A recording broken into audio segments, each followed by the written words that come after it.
آباءكم وإخوانكم أولياء إن استحبوا الكفر على الإيمان ومن يتولهم منكم فأولئك هم الظالمون قل إن كان آباؤكم وأبناؤكم وإخوانكم وأزواجكم وعشيرتكم وأموال اقترفتموها وتجارة تخشون كسادها ومساكن ترضونها أحب إليكم من الله ورسوله وجهاد في سبيله فتربصوا حتى يأتي الله بأمره والله لا يهدي القوم الفاسقين صدق الله العظيم وصدق رسوله النبي الكريم ونحن على ذلك من الشاهدين والشاكرين الحمد لله رب العالمين الحمد لله সূরা তাওবার 25 নম্বর এবং 26 নম্বর আয়াত থেকে তেলাওয়াত করা হলো। এই আয়াতের সম্পর্ক গত সপ্তাহে যে আলোচনা করা হয়েছিল যে রাসূল আকরাম সাল্লাল্লাহু আলাইহি সাল্লামের প্রতি মহব্বত আমরা কিভাবে পোষণ করব এবং তার প্রতি মহব্বত পোষণ করা কেন জরুরি, কিভাবে আমরা আশিকে রসুল হতে পারি, আশিকে রসুল হওয়ার মাধ্যমে আমরা আল্লাহকে মহব্বত করেনেওয়ালা হতে পারি, আর আল্লাহকে মহব্বত করেনেওয়ালা হলে আল্লাহ রাব্বুল আলামিনের পক্ষ থেকে ঘোষণাকৃত পুরস্কার যে আল্লাহ তাকে মহব্বত করবেন এবং তার গুনাহগুলিকে মাফ করে দেবেন। যেটা আলোচনা হয়েছিল যে আল্লাহ রাব্বুল আলামিন নবীজিকে সম্বোধন করে বলেছেন যে আপনি উম্মতকে বলে দিন, তোমরা যদি আল্লাহকে ভালোবাসতে চাও তাহলে আমার অনুসরণ করো, আমার আনুগত্য করো। এটা হলো দলিল যে আমি আল্লাহকে ভালোবাসি। এই দাবিটা দলিলের মাধ্যমে পেশ করতে হবে। দলিলটা কি? রাসূল আকরাম সাল্লাল্লাহু আলাইহি সাল্লামের সুন্নতের অনুসরণ করা। তাহলে কি হবে? আল্লাহ তাআলা পক্ষ থেকে দুটো পুরস্কার, একটা দুনিয়াতে একটা আখিরাতে। দুনিয়াতে কি? ইউহিব্বুকুমুল্লাহ, আল্লাহ তোমাদেরকে ভালোবাসবেন। আর কেউ যদি আল্লাহ তাআলার ভালোবাসার পাত্রে পরিণত হয়, আল্লাহ তাআলার ভালোবাসা পেয়ে যায়, দুনিয়ার কোনো শক্তি তার কোনো ক্ষতি করতে পারে না, অনিষ্ট করতে পারে না। দ্বিতীয় পুরস্কার আখিরাতে, ওয়াগফির লাকুম যুনুবাকুম, তোমাদের গুনাহগুলিকে মাফ করে দেবেন। যদি গুনাহ মাফ হয়ে যায় তাহলে তার জন্য জান্নাতের ফয়সালা। মানুষ তো জাহান্নামে যাবে গুনার কারণে, গুনাহ যদি না থাকে তাহলে জাহান্নামে যাওয়ার কোনো প্রশ্ন নেই। তাহলে আল্লাহ তাআলার মহব্বত লাভ করা, আল্লাহর পক্ষ থেকে মাগফিরাত লাভ করা, এটা নির্ভর করে রাসূল আকরাম সাল্লাল্লাহু আলাইহি ওয়াসাল্লামের আনুগত্যের উপরে, ইতাআতের উপরে। এখন আমরা ইতাআত কিভাবে করব এবং কেন করব, যখন কারণটা জানব তখন আল্লাহ রসুল সাল্লাল্লাহু আলাইহি সাল্লামের ইতাআত করা, তার আনুগত্য করা, তার সুন্নত মোতাবেক জীবন যাপন করা, এটা আমাদের জন্য সহজ। নবীজি সাল্লাল্লাহু আলাইহি সাল্লামকে আল্লাহ রাব্বুল আলামিন দুনিয়ার মানুষের হেদায়েতের জন্য পাঠিয়েছিলেন, সমস্ত নবীদের সর্দার করে এবং আখেরি নবী হিসাবে। উম্মতের জন্য তার মধ্যে যে দরদ, যে ব্যথা, উম্মতের জন্য যে ফিকির তিনি সারাটা জীবন করেছেন, যার ঘটনা সিরাতের কিতাবের মধ্যে, রাসূলুল্লাহ সাল্লাল্লাহু আলাইহি সাল্লামের জীবনীর মধ্যে বিস্তারিত উল্লেখ করা হয়েছে যে উম্মতের জন্য কতটুকু চিন্তিত থাকতেন, উম্মতের মহব্বত তার অন্তরে কি পরিমাণ ছিল, একটা উম্মত জাহান্নামে না যায় এর জন্য তার ফিকির কি পরিমাণ ছিল। কোরআনে পাকের মধ্যে আল্লাহ রাব্বুল আলামিন ইরশাদ করেন, লাকাদ জাআকুম রাসূলুম মিন আনফুসিকুম আজিজুন আলাইহি মা আনিতুম হারিসুন আলাইকুম বিল মুমিনিন রাউফুর রহিম। তোমাদের মধ্যে থেকে একজন রসূল তোমাদের নিকট আগমন করেছেন। তোমরা কোনো বিপদে পড়ো, পেরেশানির মধ্যে পড়ো, এটা তাকে অনেক কষ্ট দেয়, তিনি বরদাস্ত করতে পারেন না যে উম্মত কোনো পেরেশানির মধ্যে পড়ুক, বিপদের মধ্যে পড়ুক। আর উম্মতের সবচেয়ে বড় বিপদ হলো আল্লাহকে ভুলে যাওয়া, জাহান্নামের দিকে ধাবিত হওয়া। আজিজুন আলাইহি মা আনিতুম হারিসুন আলাইকুম বিল মুমিনিন, এবং প্রত্যেকটা মুমিন যেন, প্রত্যেকটা মানুষ যেন মুসলমান হয়ে যায়, মুমিন হয়ে যায়, এই জন্য তিনি অত্যন্ত আগ্রহী। রউফুর রহিম, এবং উম্মতের প্রতি অত্যন্ত দয়াদ্র, স্নেহশীল, স্নেহপরায়ণ। এই হলো উম্মতের ব্যাপারে রাসূলুল্লাহ সাল্লাল্লাহু আলাইহি সাল্লামের যে অবস্থা, এটা আল্লাহ রাব্বুল আলামিন তুলে ধরেছেন।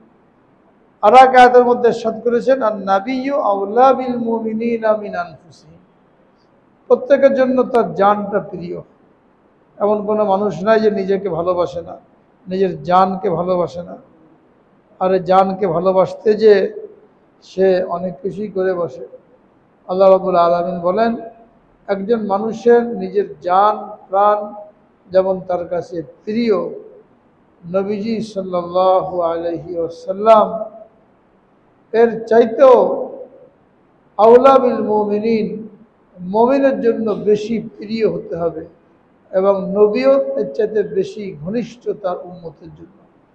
এটা যদি না হয় তাহলে সে আশিকে রসুল হতে পারবে না। আর নবিয়্যু আওলা বিল মুমিনিনা মিন আনফুসিহিম, তার নফসের চাইতে আরো বেশি প্রিয়।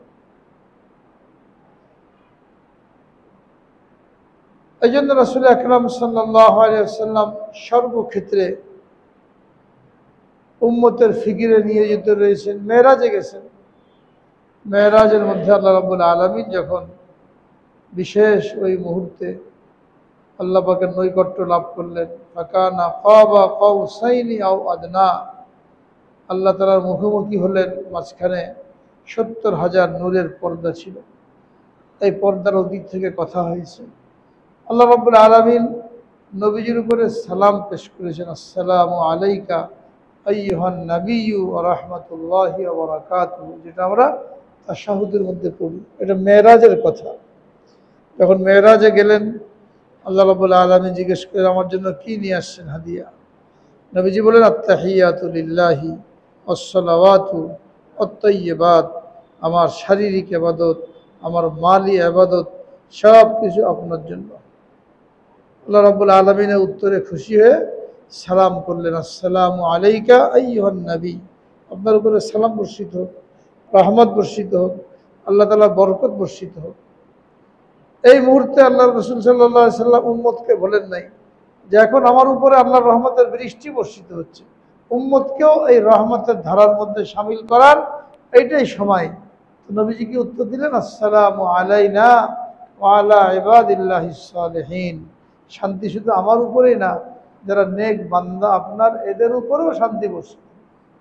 ওই মুহূর্তে নিজের পরিবার পরিজন, সব পরিবারের সদস্য, এদেরকে এর মধ্যে শামিল না করে সমস্ত উম্মতকে শামিল করেছে। ওইখানে যেও উম্মতের কথা বলেন নাই।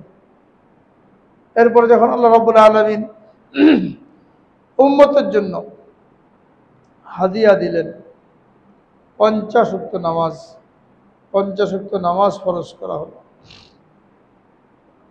এই 50 ওয়াক্ত নামাজ আদায় করা উম্মতের জন্য কঠিন, যেটা এখন আমরা বুঝতে পারি। দিনে রাতে মাত্র 5 ওয়াক্ত নামাজ, এইটা পড়ায় কত কঠিন হয়ে যায়। যদি 50 ওয়াক্ত নামাজ ফরজ হতো তো মানুষের অবস্থা কি হতো? এটা রাসূলুল্লাহ সাল্লাল্লাহু আলাইহি সাল্লাম আল্লাহ পাকের নিকট দরখাস্ত করে এটা কমালেন যে আমার উম্মত দুর্বল, কমজোর, তারা এটা আদায় করতে পারবে না। হযরত মূসা আলাইহিস সালামও বললেন।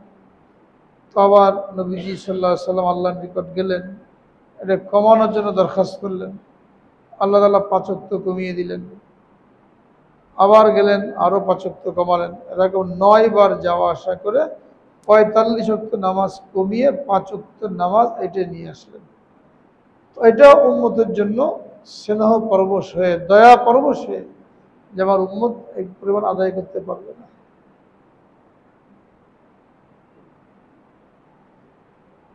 উম্মত যেন ধোকার মধ্যে না পড়ে, দুনিয়ার ভোগ বিলাসের মধ্যে না পড়ে, এর জন্য রাসূল আকরাম সাল্লাল্লাহু আলাইহি সাল্লাম নিজে কষ্টের জীবন যাপন করেছেন। বিলাসী জীবন যাপন করেন নাই, ধন সম্পদের পিছনে পড়েন নাই। তিনি যে গরিব ছিলেন, দরিদ্র ছিলেন, কোনো রকমের জীবনটা পার করে দিয়েছেন।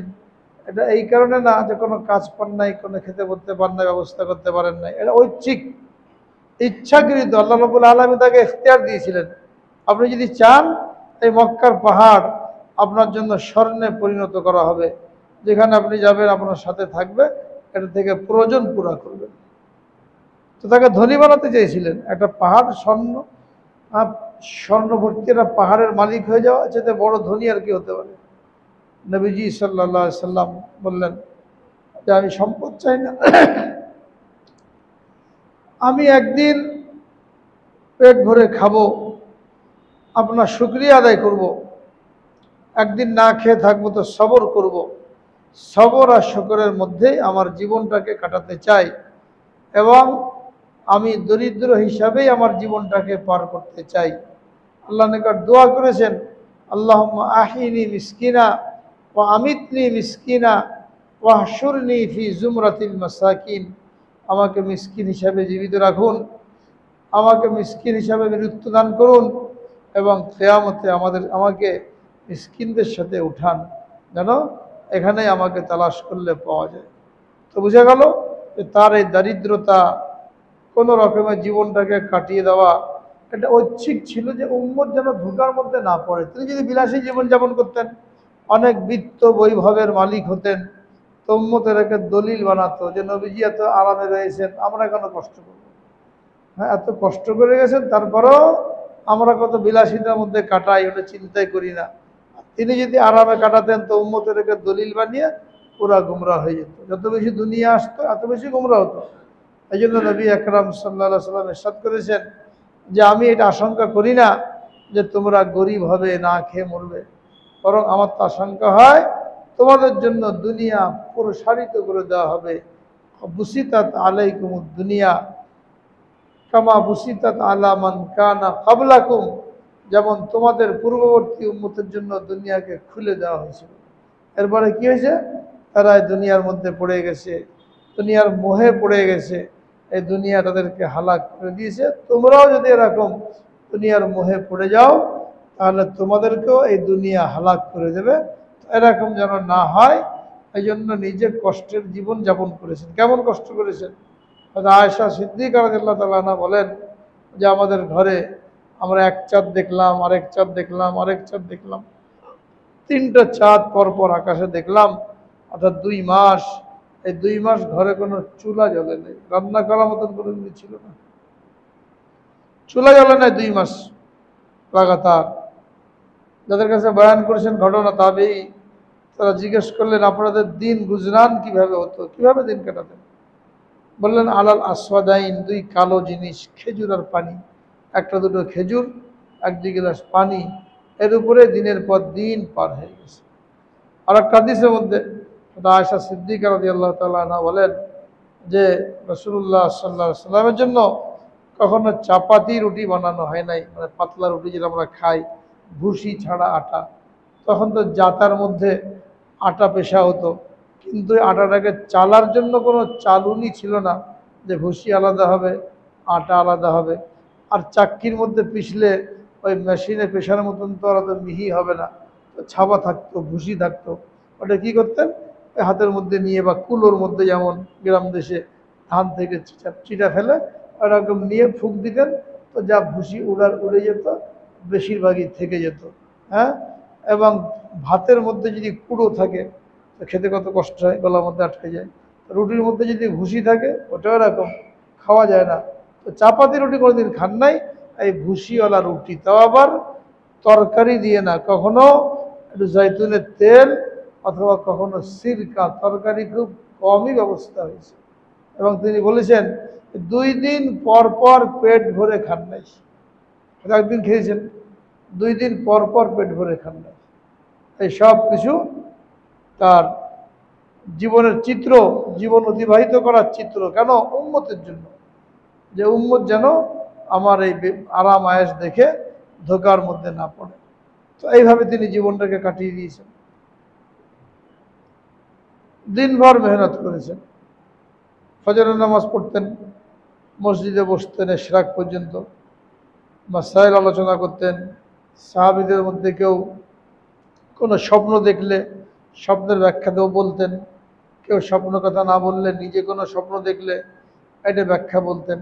ইশরাকের নামাজ পড়তেন, এরপরে বেরিয়ে যেতেন বাইরে, মানুষের ঘরে ঘরে গাছতে বেরিয়ে যেতেন দাওয়াত নিয়ে। ইয়া আইয়ুহান নাস কুলু লা ইলাহা ইল্লাল্লাহ তুফলিহু। এই দাওয়াত দিতে যে কত রকমের অত্যাচার অনাচার সহ্য করতে হয়েছে। 10টার দিকে ঘরে আসতেন, এসে ওই কিছু খাবার আছে কিনা, খাবার আছে, খাবার কোত্থেকে আসবে। যদি বলতেন না খাবারের কোনো ব্যবস্থা নাই, তো রোজার নিয়ত করতেন, রোজা রেখে ফেলতেন। সারা বছরের বেশিরভাগ সময় রোজার উপরেই কাটতো। আর যদি কিছু থাকতো, 1 পেলা দুধ বা 2টো খেজুর, এটা খেয়ে নিতেন। না থাকলে রোজার নিয়ত করতেন, রোজার মধ্যেই কেটে যেত। মৃত্যুর সময় মাত্র 3টা দিনার ছিল। যখন বেহুশ হয়ে গেছেন মৃত্যুর আগে দিয়ে, সবারই কষ্ট হয়। যখন হুশ আসছে বললেন ওই পয়সাগুলো তাড়াতাড়ি সৎকার করে দাও। এটা বলে আবার বেহুশ হয়ে গেছেন। যারা ছিলেন পরিচর্যা করার জন্য তারা নবীজিকে নিয়ে ব্যস্ত, ওদিকে খেয়াল করতে পারেন নাই। আবার যখন হুশ আসছে 1 নম্বর জিজ্ঞেস করলেন ওই দিনারগুলো কি সৎকার করা হয়েছে? বললেন ইয়া রাসূলুল্লাহ আমরা তো ভুলে গেছি, আপনাকে নিয়ে ব্যস্ত। বলে সে কি সৎকার করো? বারবার তাকাদা দিলেন। লাস্টে বললেন আমি চাই না যে আমি আল্লাহর সাথে এই অবস্থায় মোলাকাত করব যে আমার ঘরে কোনো পয়সা থাকবে, আমার ঘরে কোনো দিরহাম দিনার থাকবে, এটা আমি চাই না। এবং এটাও কিতাবে পাওয়া যায় যে মৃত্যুর আগে রাসূলুল্লাহ সাল্লাল্লাহু আলাইহি সাল্লাম এক ইহুদির কাছে তার বর্ম এটা বন্ধক রেখে কিছু আটা নিয়ে আসছিলেন ঘরে খানার ব্যবস্থা করার জন্য। তো সবগুলো ঐচ্ছিক ছিল, যেন উম্মত তার আরাম আয়েশ দেখে ধোকার মধ্যে না পড়ে আর নিজেরা আখিরাতকে বরবাদ না করে।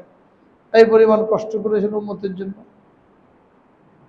তো বেরিয়ে গেছেন, মানুষের ঘরে ঘরে গেছেন, দাওয়াত দিয়েছেন। আবার সন্ধ্যায় গেছেন, আবু জাহেল, আবু লাহাব, আবু সুফিয়ান এদের কাছে কতবার গেছেন। কেউ শরীরের মধ্যে ময়লা নিক্ষেপ করেছে, কেউ নামাজ পড়তে গেলে পিঠের উপরে উঠে নাড়ি ভুড়ি চাপিয়ে দিয়েছে। আবু লাহাব তার চাচা, সে নবীজির পিছন পিছন পাথর নিয়ে ঘুরতো আর পাথর নিক্ষেপ করতে থাকতো। আর লোকদেরকে বলতো এ আমার ভাতিজা মিথ্যাবাদী, তোমরা এর কথায় কান দিও না। তো যত রকমের কষ্ট হতে পারে এগুলো উম্মতের জন্য বরদাস্ত করেছেন। তারপরেও কি চেয়েছেন? কোনো উম্মত জাহান্নামে না যাক।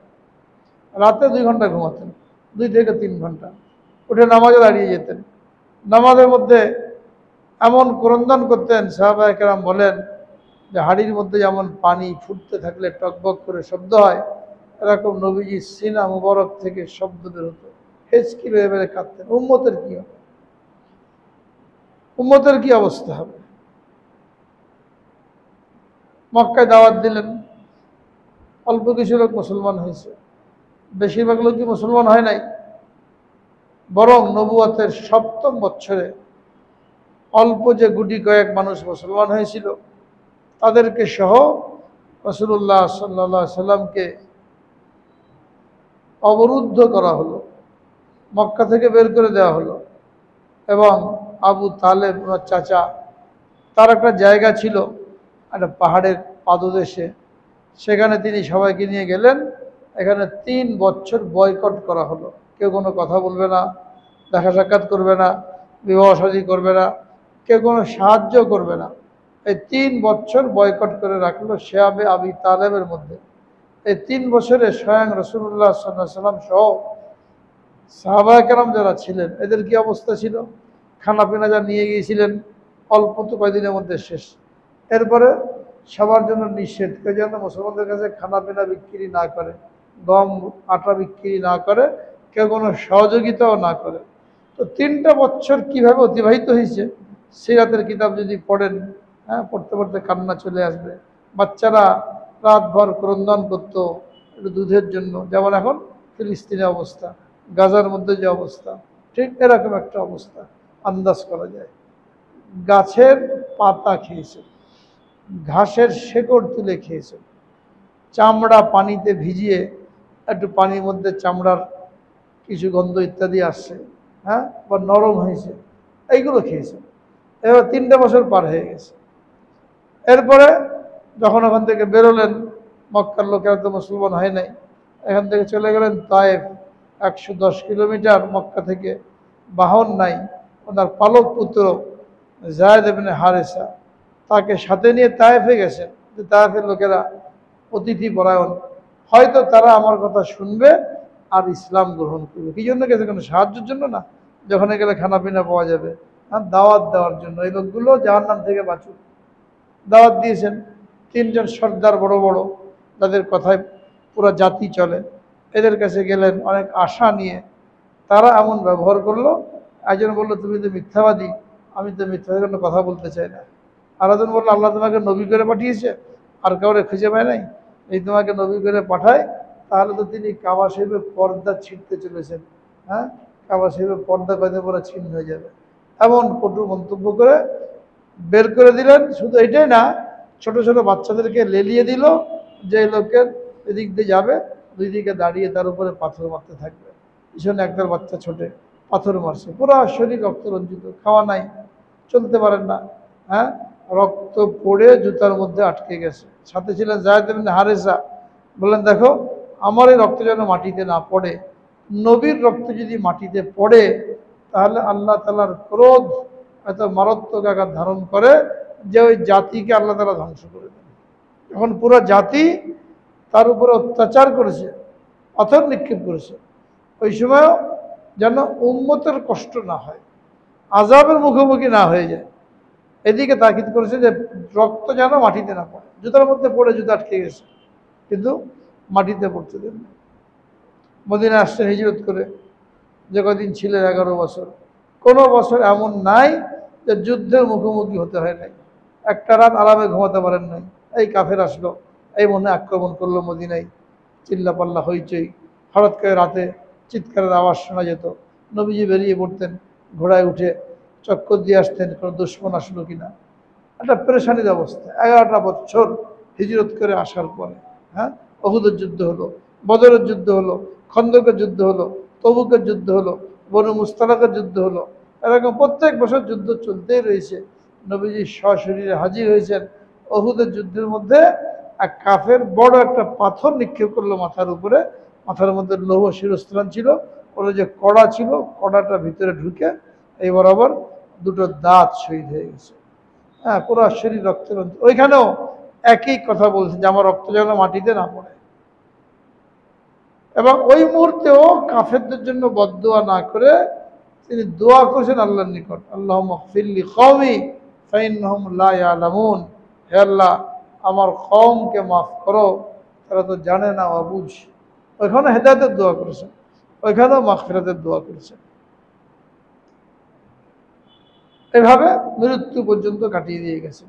এই যে উম্মতের জন্য দরদ, এই যে উম্মতের জন্য ব্যথা, উম্মতের জন্য তার অবদান, এর মোকাবেলায় আমাদের তার জন্য কি করা দরকার? বছর একটা মিছিল করলাম 12 তারিখে, মনে করলাম বাস আশিকে নবী হয়ে গেছে। একটা মিছিল করার দ্বারা যা কিছু করলেন আমাদের জন্য, এটার হক আদায় হবে? আমরা এটা ভুলের মধ্যে আছি, এবং এটাকে আমরা নবী প্রেমের মাপকাঠি বানিয়ে নিয়েছি। বছরে একবার মিছিল করা, এটাকে আমরা নবী প্রেমের মাপকাঠি বানিয়ে নিয়েছি। এটা নবী প্রেম না, আপনারা বলেই দিয়েছেন। নবী প্রেম কি?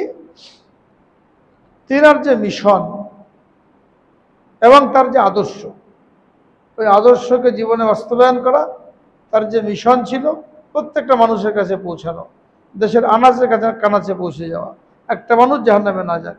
অশ্লীলতা, বেহাপনা, বেপর্দা, বেনামাজি হওয়া, এগুলো খতম হয়ে যাক, আমার নিজের থেকেও খতম হয়ে যাক, সমাজ থেকে খতম হয়ে যাক। এই একটা পেরেশানি, একটা চিন্তা, একটা ফিকির মনের মধ্যে রেখে এর জন্য মেহনত করতে থাকা, এটা কঠিন। একটা মিছিল করা সহজ। এই সাহেবরা আসে, এসে লাখ লাখ টাকা নিয়ে যায় আর এসে উপদেশ দিয়ে যায় সাজানো গোছানো চেয়ারে, এসি কামরার মধ্যে বসে, খুব নবীর এশকের গজল গেয়ে ব্যাস 30 লাখ টাকা নিয়ে চলে গেল, হয়ে গেল আশেকে রসুল। আর নিজেদের মধ্যে সুন্নত নাই, অন্যের জন্য কোনো ফিকির নাই। এশকে রসুলের প্রমাণ কিভাবে দিতে হবে, এর জন্য সাহাবায়ে কেরাম নমুনা, যারা নবীদের জন্য নিজেদের জীবনকে উৎসর্গ করে দিয়েছেন। সাহাবায়ে কেরাম যেভাবে এশকে রসুলের প্রমাণ দিয়েছেন, ওইভাবে আমাদেরকে এশকে রসুলের প্রমাণ দিতে হবে। ওলামায়ে কেরাম বলেন যে মোটামুটি আমরা যে আখেরি নবীর উম্মত, তার আশেক, তাকে আমরা মহব্বত করি, তাকে আমরা ভালোবাসি, হ্যাঁ, এটা 4 ভাবে এই হকটা আমাদের আদায় করতে হবে। 4 ভাবে হকটা আদায় করতে হবে। তার মধ্যে 1 নম্বর হলো সব কিছুর চাইতে বেশি মহব্বত নবীজির উপরে থাকবে, যেটা তিনি নিজে বলেছেন, বুখারী এবং মুসলিম শরীফের হাদিস, লা ইউমিনু আহাদুকুম হাত্তা আকুনা আহাব্বা ইলাইহি মিন ওয়ালিদিহি ওয়া ওয়ালাদিহি ওয়ান নাসি আজমাইন। তোমাদের কেউ পরিপূর্ণ মুমিন হতে পারবে না ততক্ষণ পর্যন্ত আমি, তার পিতা মাতা, ছেলে মেয়ে, এমনকি দুনিয়ার সমস্ত মানুষের তুলনায় সবচেয়ে বেশি প্রিয় না হব।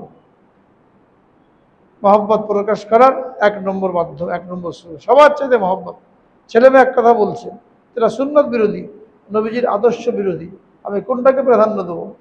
নবীজির আদর্শকে প্রাধান্য দেবো।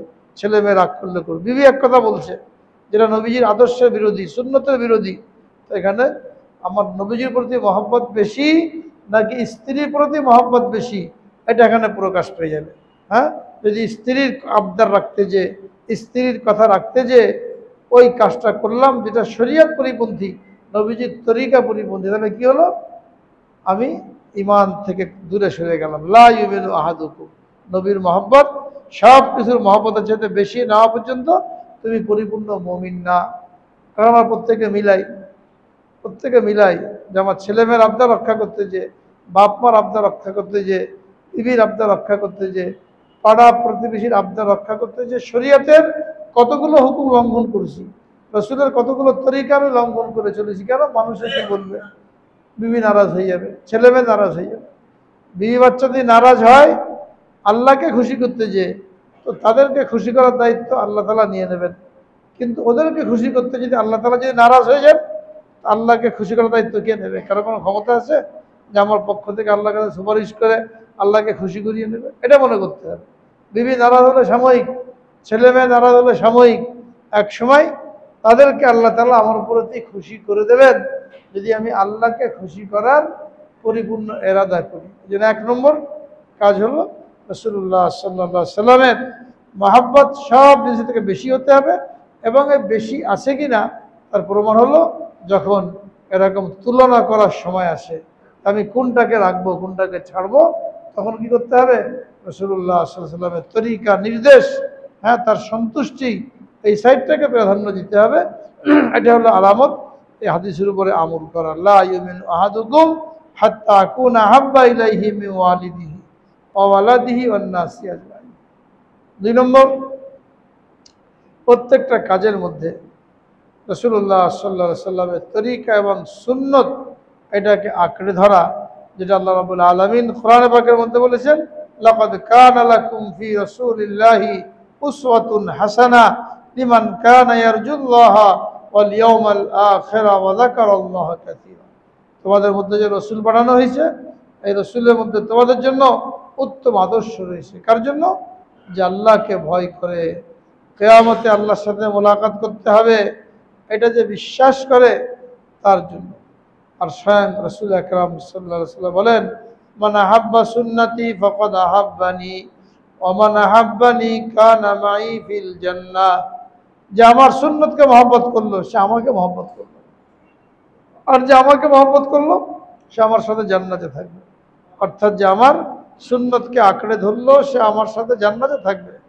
তো মহব্বত কীভাবে প্রকাশ করতে হবে নিজে বলে দিয়ে গেছেন।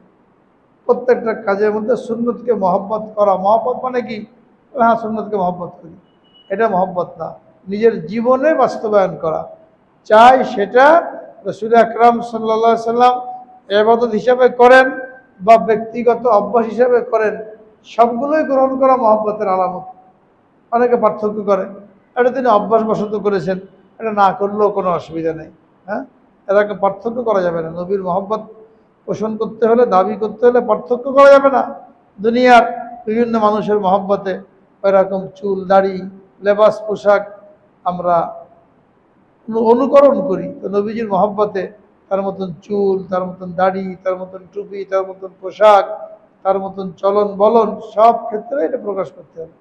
অন্য অন্য ধর্মের লোকেরা এইগুলোকে অত্যন্ত গুরুত্বের সাথে আমল করে, আর আমরা এইগুলো আমল করতে হীনমন্যতা বোধ করি। শিখরা এদের ধর্মের যে সমস্ত বাহ্যিক বিধানগুলি আছে, শিখ অল্প কিছু মাত্র ভারতের মধ্যে, অথচ দেখেন এদেরকে দেখলে চেনা যায়।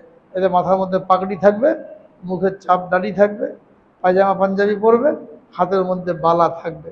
এটা এদের একটা ধর্মীয় আলামত। এই দাড়ি রাখতে তারা লজ্জাবোধ করে না, পাগড়ি বাঁধতে তারা লজ্জাবোধ করে না।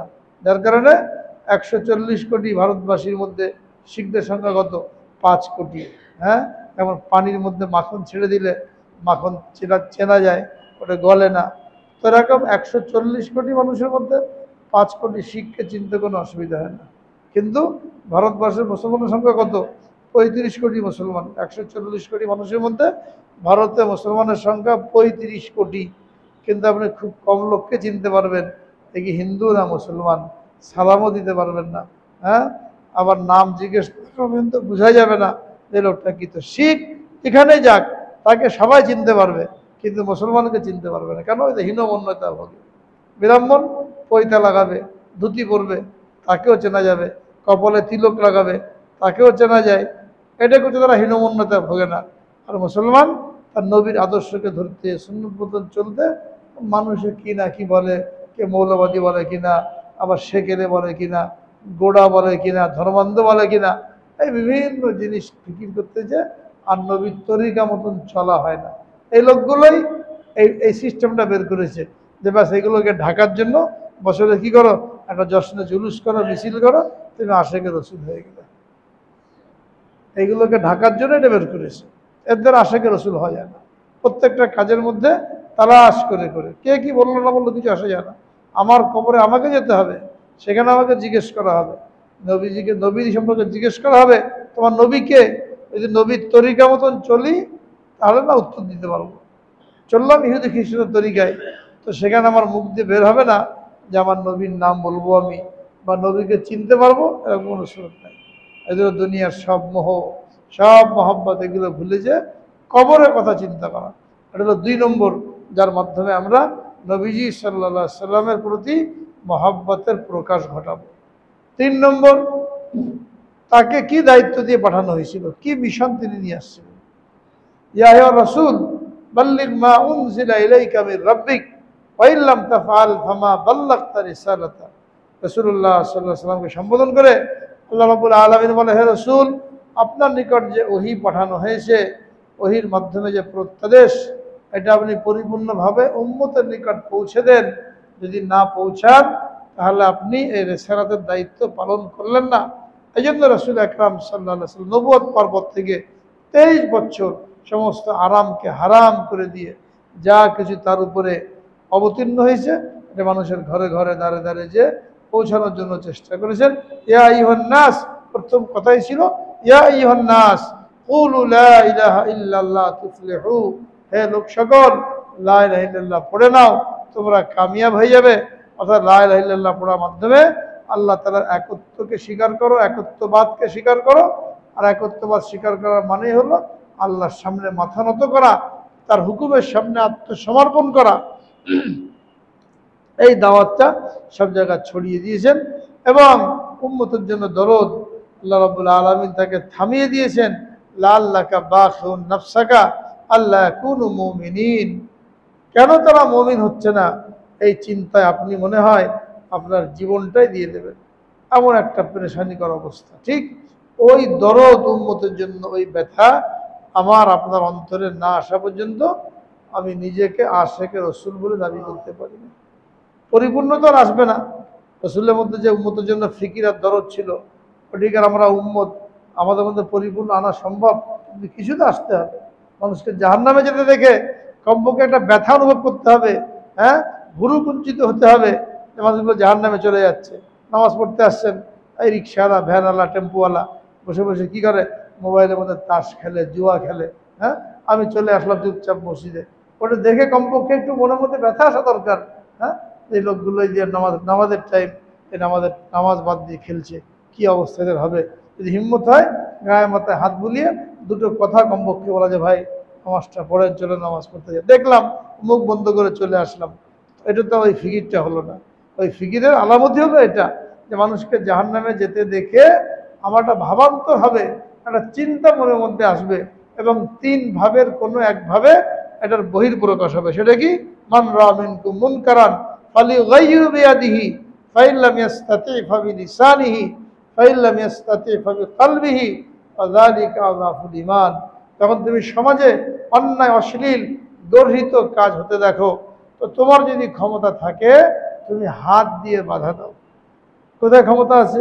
ঘরের মধ্যে ক্ষমতা আছে, ছেলেপেলে উল্টাপাল্টা করে, থাপ্পড় লাগান, মারপিট করেন, স্ত্রী উল্টাপাল্টা করে, বেপর্দা চলে, গুনার মধ্যে লিপ্ত থাকে, তাকেও মারার অনুমতি আছে, স্ত্রীকেও মারার অনুমতি আছে। তবে এরকম মারে না যে শরীরের দাগ পড়ে যায়, চেহারার মধ্যে মারা নিষেধ। যে কারো চেহারার মধ্যে মারা নিষেধ, মারলাম থাপ্পড় একটা, 5টা আঙ্গুলি বসে গেল, এটা নির্দয়তা, এভাবে কাউকে মারা যাবে না। এবং এমনভাবে মারা যে শরীরের দাগ পড়ে যায়, এভাবে মারা নিষেধ, কিন্তু শাসন করা নিষেধ না। তো যেখানে হাত চলে হাত লাগাতে হবে, যেখানে হাত চলে না মুখে বলা যায়, কোনো অসুবিধা নাই, তো সেখানে মুখে বলতে হবে। এই সাধারণ মানুষ যেগুলো আছে, যেমন আমরা মুখে এদেরকে বলি, তো আমাকে কিছু বলবে না? হ্যাঁ, যেখানে মুখে বললো সমস্যা, উল্টা আমার বিরুদ্ধে তারা খেপবে, ওখানে মুখে না বলার অনুমতি আছে। কিন্তু যেখানে মুখে বলা যায় ওখানে আমরা বলি না। তো 2 নম্বর হলো মুখে বলতে হবে। এটাও যদি না হয় এমন জায়গা, তাহলে সেখানে অন্তর দিয়ে পরিবর্তন করার চেষ্টা, অর্থাৎ অন্তরের মধ্যে সবসময় একটা চিন্তা ফিকির, আমাদের সমাজ জাহান্নামের দিকে চলে যাচ্ছে, চারিদিকে হারামের ছড়াছড়ি, বেপর্দা বেহাপনা ছড়াছড়ি, এটা কিভাবে দূর করা যায়। নিজে যখন একা থাকবে চিন্তা করবে, কারোর সাথে বসবে, তার সাথে আলাপ করবে, হ্যাঁ, ওলামা কেরামের কাছে যাবে, ইমাম সাহেবের কাছে যাবে, একটা পেরেশানি তার মধ্যে কাজ করবে। এটা হলো অন্তর দিয়ে পরিবর্তন করার চেষ্টা করা। এই ফিকিরটা অন্তরের মধ্যে আসতে হবে। এটা হলো দিন প্রচারের জন্য জান আর মাল ব্যয় করা, যেটা রাসূল আকরাম সাল্লাল্লাহু আলাইহি সাল্লাম মৃত্যু পর্যন্ত করে গেছেন। এটা হলো 3 নম্বর কাজ। আর 4 নম্বর হলো তিনি আমাদের জন্য এত কিছু করলেন, তো আমরা তার জন্য কি করতে পারি? হ্যাঁ, সরাসরি তার তো উপকার করার কোনো সুরত নাই, তো তার জন্য দোয়া করতে থাকা। দোয়াটা হলো দুরূদ শরীফের মাধ্যমে, অর্থাৎ বেশি বেশি দুরূদ শরীফ পড়া। দুরূদ শরীফ পড়া মানে হলো তার জন্য দোয়া করা, আল্লাহুম্মা সাল্লি আলা মুহাম্মদ, মানে কি, হে আল্লাহ আপনি মুহাম্মদ সাল্লাল্লাহু আলাইহি ওয়াসাল্লামের রহমত এবং বরকত বর্ষিত করেন। যত বেশি দুরূদ পড়া হবে তত বেশি আমরা তার জন্য দোয়া করলাম, ব্যাস এটাই আমাদের পক্ষ থেকে তার বদলা। তিনি আমাদের জন্য যে কষ্ট করে গেছেন, ওই বদলা দেওয়ার কোনো ক্ষমতা আমাদের নাই, কিন্তু দুরূদ শরীফ পড়ার মাধ্যমে এই বদলাটা হয়ে যায় মোটামুটি। এই জন্য দুরূদ শরীফের ফজিলত অনেক বেশি। স্বয়ং রাসূল আকরাম সাল্লাল্লাহু আলাইহি সাল্লাম উম্মতকে দুরূদ শিখিয়েছেন। নামাজের মধ্যে যে দুরূদ পড়া হয়, দুরূদ ইব্রাহিমি, এটা সবচেয়ে উত্তম, এটা পড়তে পারলে ভালো।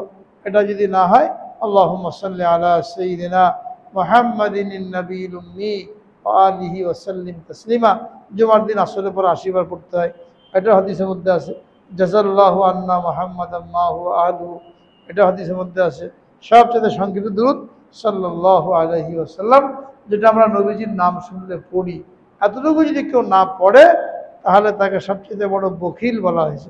আল বখিলুল্লাযী যুকিরতু ইনদাহু ওয়া লাম ইউসাল্লি আলাইয়া, সবচেয়ে বড় বখিল কিপ্টে ওই ব্যক্তি যার সামনে আমার নাম উচ্চারিত হলো আর সে আমার উপরে দুরূদ পড়লো না।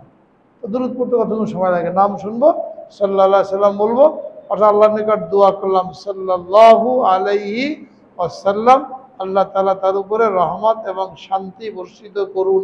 এটা হলো দোয়া। তো নিয়ম করে দুরূদ শরীফ পড়া।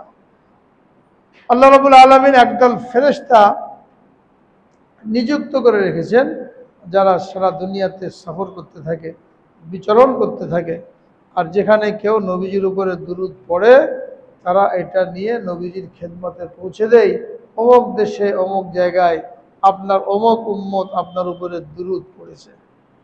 ওখানে যে পড়লে সরাসরি মদিনা শরীফ চলে গেলেন, রওজা মোবারকের সামনে যে সালাম করলেন, দুরূদ পড়লেন, এটা রাসূলুল্লাহ সাল্লাল্লাহু আলাইহি ওয়াসাল্লাম স্বয়ং নিজের কানে শোনেন, যেহেতু তিনি তার কবরের মধ্যে জীবিত আছেন, যেটাকে হায়াতুন নবী বলা হয়। সালাম করলে উত্তর দেন, দুরূদ পড়লে শোনেন।